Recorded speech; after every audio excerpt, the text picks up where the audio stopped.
Introducing NASM One, NASM's ultimate membership program. Unlock access to everything your fitness career needs to succeed. Unlimited CEUs, free courses, access to our premium app, and exclusive discounts, all for $35 a month.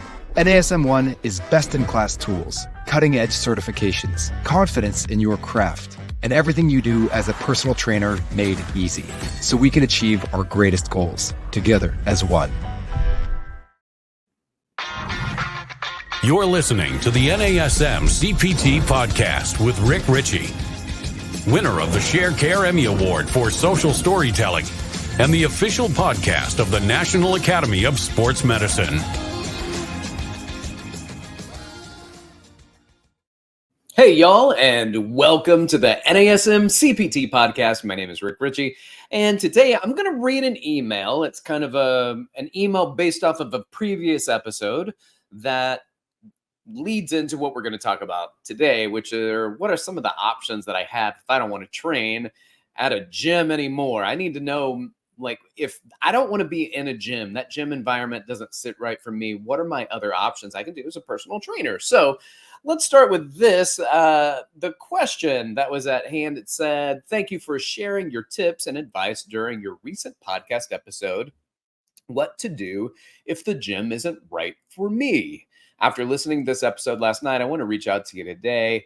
She goes on to tell a story about feeling stuck. And like this year is going to be about some exploration and soul searching and journaling.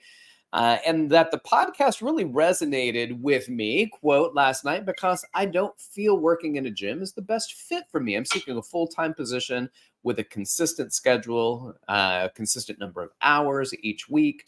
Writing responsibilities and working with older adults are a couple of ways I also apply my NASM CPT in the past. So with your extensive experience in the fitness and wellness space, are you aware of other career opportunities or areas that I can apply my education, experience, and passion for helping others? Please feel free to reach out. Well, Robin L., rather than reaching out, I'm going to speak out. I'm going to speak out and let's talk about some things. I've got 10 options for you if you want to continue to be a personal trainer, but the gym may not be the right vibe for you. It may not be the right space. It just doesn't check the boxes that you're looking for. It doesn't provide the environment that you're looking for. Maybe it doesn't provide the consistency that you'd like to have. So here's what I'm going to suggest. The first one is I'm going to suggest that you reach out to physical therapy clinics and chiropractors' offices. And I think that physical therapy clinics and chiropractors, they do the therapeutic approaches. They assist with helping to, ailments, helping people. But what physical therapist would rather someone else do, most likely, is give those exercises to someone else. They would say, let me do the therapeutic stuff, but the exercise, though therapeutic in application, is not therapeutic in scope of practice, that you as a personal trainer can apply certain exercises. Much like back in the day, which I don't know if they even have these options anymore, is a physical therapy assistant. So a physical therapy assistant would be overseen by a physical therapist. The physical therapist writes the program. They do the initial assessment. They find out what's going on. They read the notes from the doctor and they give that process of exercises, not the manual work, but the exercises to someone else. And at least here in New York, I've known multiple personal trainers that have worked at physical therapy offices. And now sometimes chiropractors are now getting into that business and they're building out small little gyms within their chiropractic facilities, much like many physical therapy facilities will have. And they are able to provide that as well. So that might be something you want to look at. That's the first thing that I have on the list. Now, the second thing I have on the list sounds very much like what you don't want to do. And so I'm going to quote one of my favorite comedians in a segment that he likes to do called Same But Different. And I'm going to say that there are other fitness facilities that may be a little bit different. Number one, and this is one that I want you to consider, a hospital community fitness center. Some hospitals, especially regional hospitals, but many hospitals have fitness facilities. They have fitness facilities where their staff gets a discount to. They have fitness facilities where there's insurance that they're able to use some of the insurance to pay for a monthly due for the people that use the hospital that come in. They provide it for the community for better health and fitness within the community. We'll also talk about some other places very similar. But right now, I think a hospital, being a personal trainer at a hospital fitness center, hospital fitness centers might be a bit more focused and a bit more dialed in than some commercial facilities when it comes to assessments, because the assessments might look a little bit different. Those assessments might have people walking on a treadmill and you're taking their exercise blood pressure. You might have them do blood sugar testing pre and post because of diabetes. So there are options to look at when you are a community fitness center personal trainer that will read, that will feel, that will vibe totally different than it would if you were working at Jim's gym or Kim's gym. It's a different vibe totally. And that might be a consideration that you haven't thought about that you may want to look into. Now, to dovetail off of that, there is and should be perhaps an opportunity for you to the third thing on the list here, focus on medical fitness. And to focus on medical fitness, especially you had mentioned wanting to work with older adults, and not all older adults have these things. And there are a lot of people that aren't older adults that have diabetes, that have heart disease, that have MS, that have arthritis, that have experienced stroke, that so many different maladies that exist and so many different chronic diseases that exist that you as a personal trainer would be able to learn about and then make application. And if you can build your business, and as you said, with older adults, and have a skill set that focuses what many of those in that group would be experiencing, plus others that are maybe not older adults, but you find that you really vibe with working with people who have had a myocardial infarction, a heart attack. That seems like it is a good population for you to work with. So you open yourself up to a population in generally medical fitness facilities that you could be working at would not necessarily be at Kim's gym or Jim's gym. So it pulls you out of, I don't know, maybe what you experience in your gyms, or a little more meathead, or it's not the vibe. It's too many people setting up tripods, taking pictures of their, right? So let's find a place that fits better for you and the community of people that you want to train. All right. Well, speaking of community, again, number 4 is, what about the community centers in general? Because community centers in general do a lot less focus on numbers, and they are much more interested in, what's the word? The community. They're more interested in the community. You could look at things like JCCs and YMCAs, YWCAs, these wonderful facilities that are out there that provide community fitness.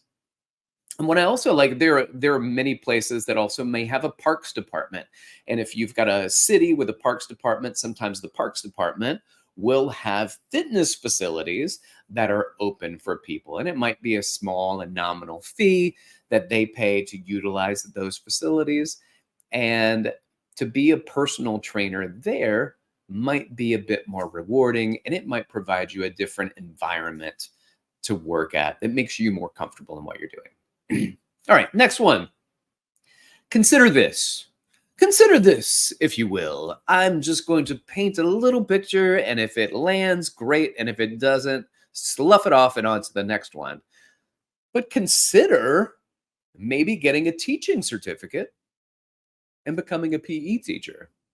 I have a friend who did that, and he absolutely loves his job. My friend Simon, he was a personal trainer when I started at the gym. He had been there for 6 months. I was like, "You've been doing this forever. You've been doing this for so long. 6 months. That's amazing." He's a great guy. Simon's a great guy. And a few years ago, he got his teaching certificate and started teaching at a high school here in New York City. And he is a PE teacher. And I'm sure he's absolutely delightful because he's a great person. He was a really good personal trainer. And I can only imagine how much those high school kids would love being around him as a high school teacher, a high school PE teacher. That might be something that fits the bill for you. Now, I also have a business partner that was formerly a PE teacher and later started working, get ready because this is the next one, started working for corporate wellness. He worked at a corporate wellness facility. Well, not a facility, a corporate wellness company that installs wellness and health facilities inside of places like, and his in particular was a bank, but a lot of times banks have the ability to do that, but large places and large industry can do really well with corporate wellness programs. And so there are corporate wellness programs out there. And usually in the area, if you start getting a corporate wellness company, then that company will start getting different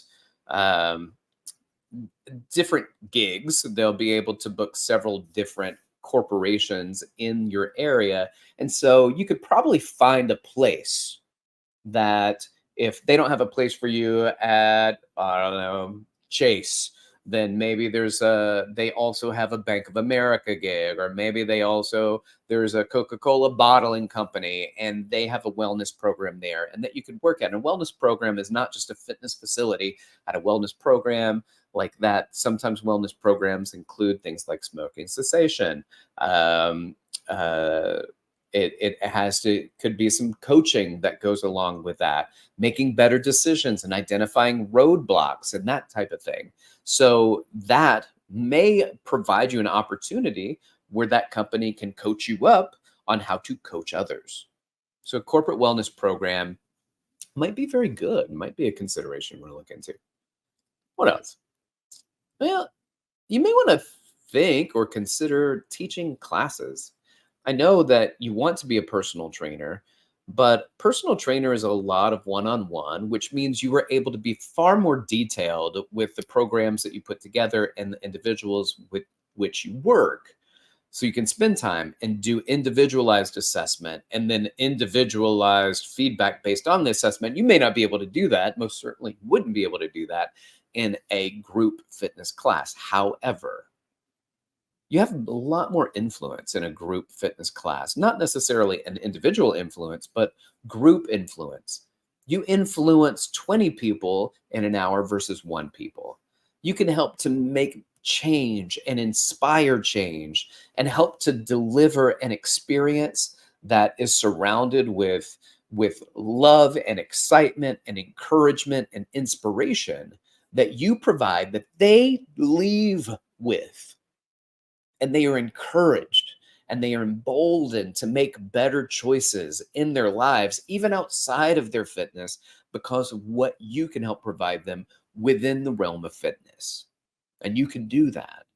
And teaching classes could be a great opportunity to do that. Now, that might be at the gym, but it might be in another setting. It could be that there are a lot of boutique fitness places all throughout the country now. And those boutique fitness places offer a different vibe and a different experience where you can teach classes or do training. You could also, and this one's my favorite, and if you know anything about me and my businesses outside of NASM, you might know that I would encourage you to consider going independent as a personal trainer. That allows you to be independent, that you don't work for a corporation. You don't work for Kim's Gym or Jim's Gym. You are working maybe in somebody's home where you travel and you go to somebody's home, or you work in your home, you work in your garage, you work in your yard. You could go to a park. The opportunities are there for you to do that. So a means of going independent could be valuable. Plus, there might be some places where the next one you could rent space from a gym, run your own business and rent space from a gym. I think renting space from a gym could be a great way to go independent. And maybe it's not that you hate the gym so much, it's just that you really don't like the constant, hey, have you hit your numbers? Hey, have you called these people? Hey, have you done this? Can you clean up in aisle 3? Whatever it is, it just might not be the vibe that you're looking for.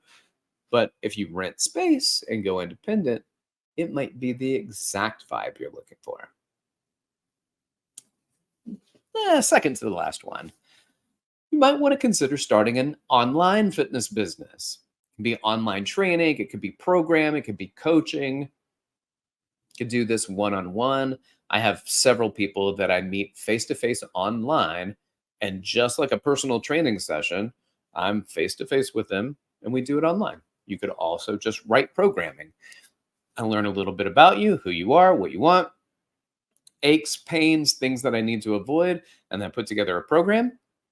And it's 3 to 4 days a week for a month or for a trimester. And you can put those programs together and charge a fee for those. Start an online fitness business.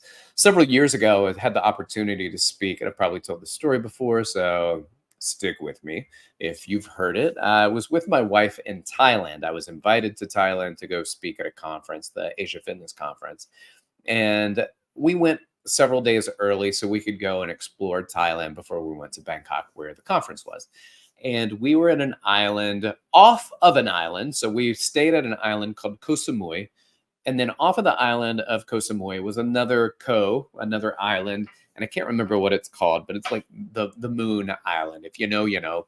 And we were at this little retreat-ish. I don't know if it's really called a retreat, but I'm sure some people use it as that. There was some yoga going on. It had this little cute yoga shop, and it had these little bungalows that you could go to, and there was a little bar. I keep saying little. There's little. Everything was little. It was little. It was just cute. It was just super cute.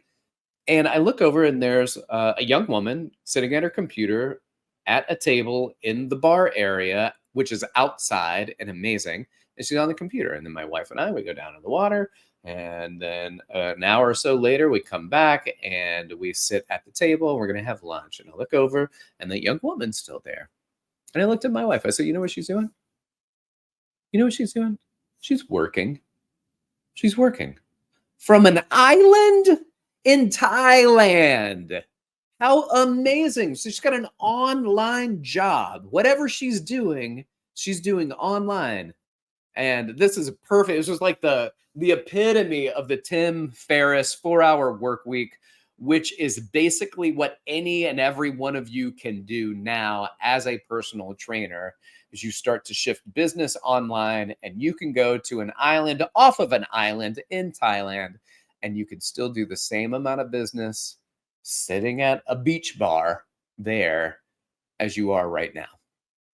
Those are opportunities that you have available to you. Now, I personally really enjoy being face-to-face, really being close and one-on-one with people. But at some point in the future, I might start shifting. I do some mentorship. I coach personal trainers, and that's all online. But my training sessions are there. I may eventually say, look, I'm ready to take a break. And so I'm just going to do mentoring and consultations and online personal training so I can go to an island off of an island in Thailand and do exactly what that woman was doing. But for me, that'll be, 10 years from now. For her, that was almost 10 years ago.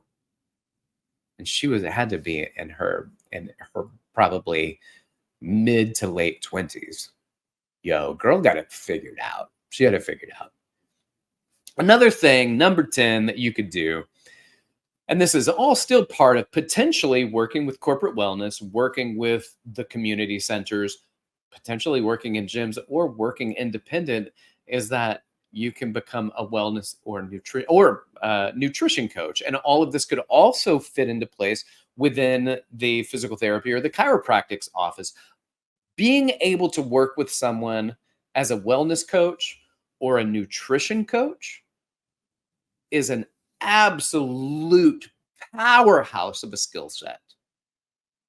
And there are hospitals that could use your help as a wellness coach. There are PT and chiropractic clinics that could use your help. There are corporate wellness programs that could use your help. There are individuals as you go independent that could use your help. So if that's something that seems like you would be interested in, then definitely check out some of those products from NASM. But I just want to review some of the things that we talked about already. If you're looking to maybe not be at Kim's gym or Jim's gym, you want to look at some places, consider this: going to physical therapy clinics or chiropractic offices. Check out hospital community centers. You could focus on medical fitness to help people with diabetes or heart disease and things like that. Number 4, still a gym, but community centers in general. You could look at that. So like the YMCA and other community centers that maybe are there with under the heading of your municipality, or like we mentioned before, hospital community centers. Number 5, get your teaching certificate and become a PE teacher. That might be something. Go into corporate wellness. You could teach classes. You could go independent. You can start an online fitness business, and you can become a wellness coach and or a nutrition coach. Those are 10 things that you may want to consider if you decide that you just don't want to work in a gym and that gym environment anymore. Then this may be a series of options that could be a play for you in your future. With that said, I want to say thank you for making it to the end here. And if you enjoyed the show, please go and subscribe, share with your fitness friends and family. Leave a review about the show. All of these things actually help with traction and for our show to pop up more in the options that people get when they look for fitness and in podcast. And so if you could do that, that would be very helpful, because then more people can gain access to it. Of course, if you share with your fitness friends and family, that will definitely increase the amount of sharing and access people have to good fitness content. And I want to also say, I appreciate that you're looking for your what's next. And I think there are a lot of options. There are more than the 10 I laid out, but there are a lot of options that allow you to be a personal trainer and to consider other things that may not be exactly just at the gym doing personal training. It allows you to work with people with their fitness and to progress yourself as a professional. You want to reach out to me, you can do so just like Robin L. did. You can hit me up at rick.richey@nasm.org, or you can hit me up at dr.rickricchey on Instagram and Threads. Y'all keep inspiring people to fitness. Thank you for listening. This has been the NASM CPT Podcast.